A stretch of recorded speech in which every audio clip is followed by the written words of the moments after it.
Good day everybody, Venom001 here with another commentary on Battlefield Bad Company 2.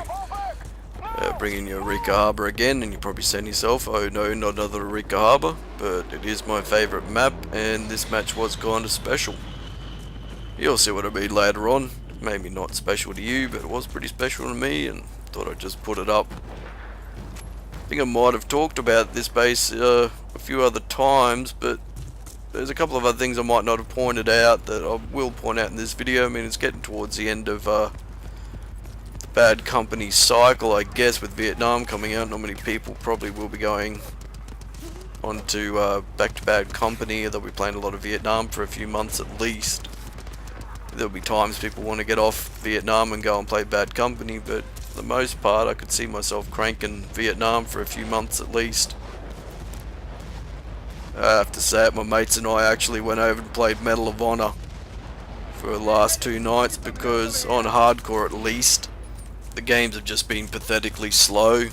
I mean, I don't mind a half-hour game, even a 40-minute game, but when those half-hour 40-minute games are just sniper fests and, you know, the guys using C4 quads and not really attacking the base, just flying in on their quad bikes and committing suicide on the crate, it kind of gets a little old, and I didn't really give Medal of Honor much of a chance. I kind of played it for a couple of hours and thought, oh screw this, it's just a sniper fest in itself. Don't worry, I'm not going to start on a sniper rant. It's been done quite a bit, so I think I'll spare the bloody pain of that. But yeah, actually I want to point out this part of the map here in particular. Now, these guys have come up through underneath the bridge and through the fences past the containers. But you see the water off to my right there. There is a ladder further back off to my right of the screen right now where they can come up if they've gone through the water. I've noticed a lot of players get caught out by that, and that's how a lot of, you know, that spawn killing shit gets started on this base.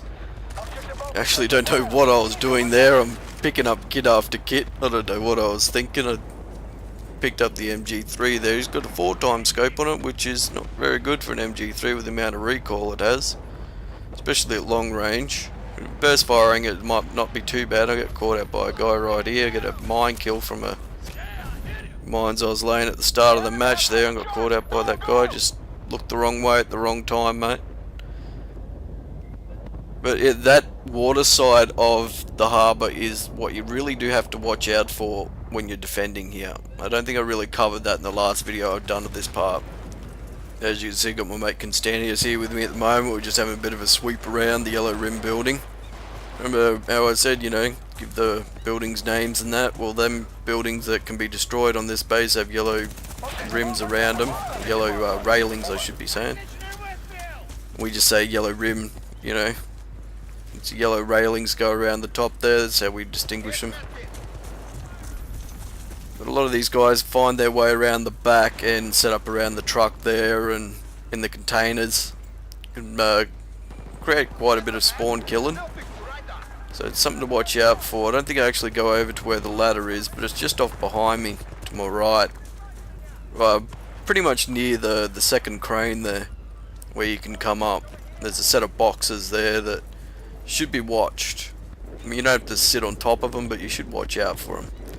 I'm pretty much just patrolling this side of the map, making sure they don't sneak through. Not a good idea to hang around inside that building in case it is destroyed. I mean, you will know it, but one good rocket and followed by a mortar strike and you might find yourself getting caught out. Having a bit of a check right there to see if anybody was in the water. It's a tactic that my mates and I use quite often. I don't think they'll mind me telling you about it now. I mean, we're all going to be on Vietnam soon enough, I think. So, we'll be coming back to Bad Company. And I'm not too sure about how many more commentaries I will be doing on Bad Company. I might put out a Port Valdez and a Nelson Bay, because I've had a couple of people ask me about those ones. And I'm not really a fan of either map. I mean, the Nelson Bay's yeah, not really my style of map. It looked great when it was first coming out, but as I've said, it just doesn't really hold with me anymore. And Port Valdez was played to death in the bloody demo. Really did play that map to death. But yeah, I'm still going to be doing Bad Company commentary, of course, but it'll be more about, you know, Vietnam probably than anything. I'm not going to really do any commentary on Medal of Honor. I think my mates and I are really playing that at the moment just to have a bit of a break from Bad Company. As I said, the game's been a bit slow and a bit thin on the numbers over the last couple of days, especially in hardcore. But I think that's a lot of players moving on, having a check of Medal of Honor and seeing what that's like, and probably a bit on Halo Reach and all that sort of stuff. I guess a lot of players are probably moving on to Black Ops 2. A lot of the Call of Duty guys that have come over and played Bad Company for a bit will probably move on to Black Ops. You know, just makes a little sense, doesn't it? So I've kind of moved over to the left hand side now. I've pointed out a tank to me, and as an engineer it's kind of my responsibility to take care of the tanks. The RPG is the best to take the tanks out with. It's a more powerful warhead, but at distance it does have quite a bit of a drop on it, so you have to aim up a little higher.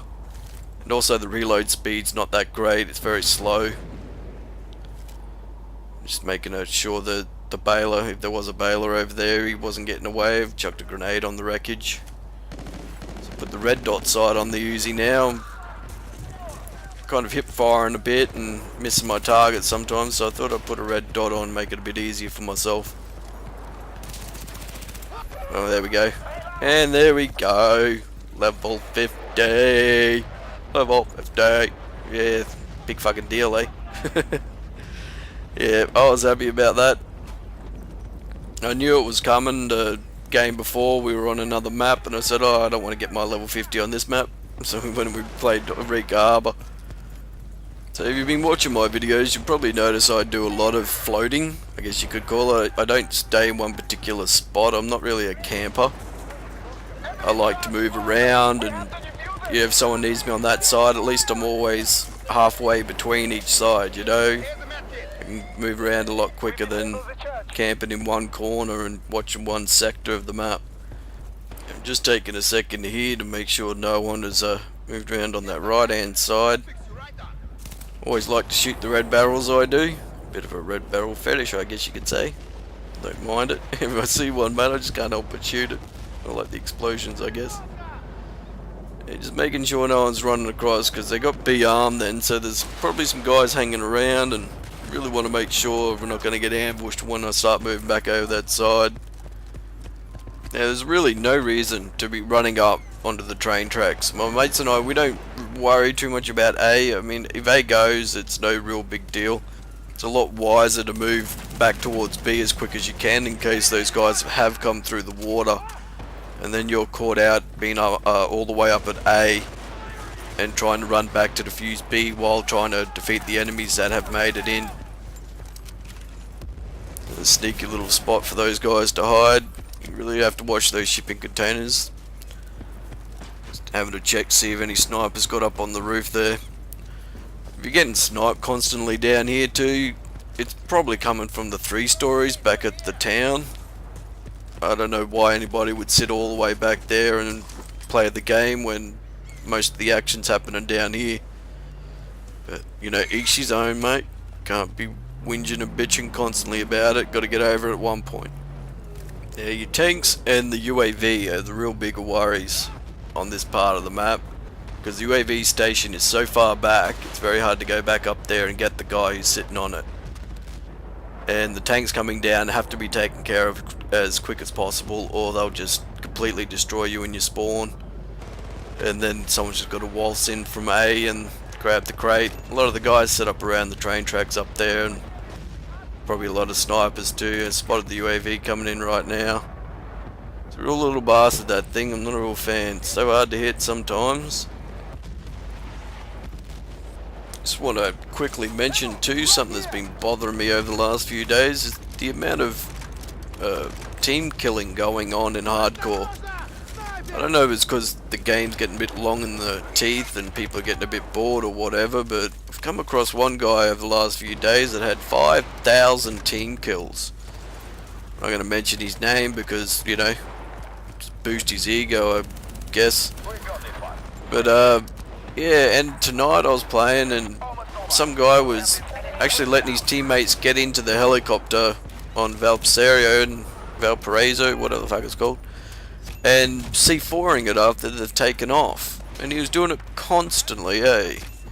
I just don't really understand why people come into this game just to ruin everybody else's fun by team killing them. I mean, your life really must be pathetic if this is the only joy you can get, is come in and ruin other people's days.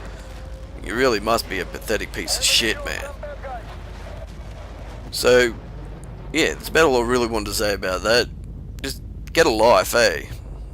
What wouldn't be a Vanish 001 video if I wasn't having a rant about something, eh?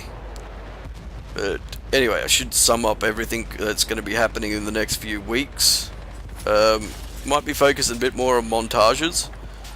It's getting a bit hard to get, you know, proper gameplay of this without a lot of team killing going on, without a lot of just idiot C4 in our own crates. It's getting a bit difficult to get actual gameplay in here. You're constantly having to deal with idiots doing shit.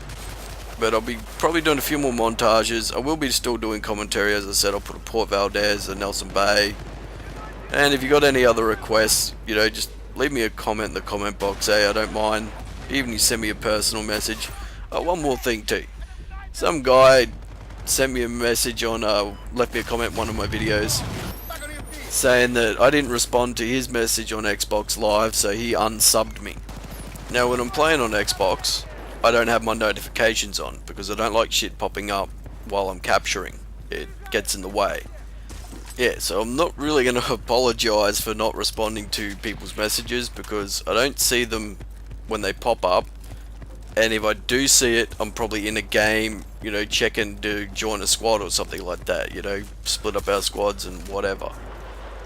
So I don't really have the time. And sometimes, you know, then I forget because I'm in the game and my mind's somewhere else. It's not personal, and I really think it was a bit pathetic for him to take it personally. I'm really happy to have fans out there. I'm glad people are subbing to me. But there's no reason to get all bitchy about it, you know, when I don't respond to your messages. If I responded to every single message I got, I'd be doing nothing but that while playing Xbox, okay? So sometimes I forget and just move on to other things. Don't take it personally. So, yeah, wrapping up here, I've got to summarise, you know, everything that's going to be happening. Vietnam, montages, might put a bit of Medal of Honor up, I don't know. We get very lucky here, watch this shit. How fucking lucky was that shit, mate? So, the coming weeks will be montages, and if they ever decide to give us a release date for Vietnam, it will be pretty much Vietnam from then on, and maybe a bit of Medal of Honor if I ever get my cruise missile. That's all I really want, mate. If I get my cruise missile, I'll be happy and probably not touch that game ever again. One thing about, they need to make the games longer than that. 6 or so minutes on some of those games is fucking pathetic. But anyway, really shitty KD, and guess what? I don't give a fuck. And you'll probably see here who's doing most of the work in the whole game. There we go. My squad, Constantius, Aussie and I, tearing it up as usual. So, it's another commentary done for Battlefield Bad Company 2. Remember the playlist at the end here, and I'll catch you again next time.